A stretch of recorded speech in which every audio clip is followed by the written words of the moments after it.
सबर कर, गलत हो गया। बैटरी डाउन प्रॉब्लम, वो तो प्रॉब्लम वीडियो देखो ना भाई। अच्छा चल स्टार्ट कर दो।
चलो ना स्टार्ट करते हैं तो सही तरह चला लेना।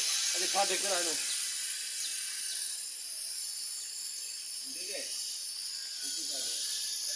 तू तो नहीं कर करा आराम ऐसे नहीं तू ये देख चला कोई हो गया नेट टाइम निकल रहा है तो तुम्हारा भी है तो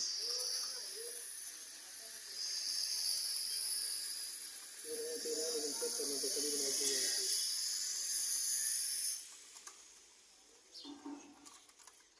ये जो है वापसी ली के तोड़ी ये ने सो ये सलामत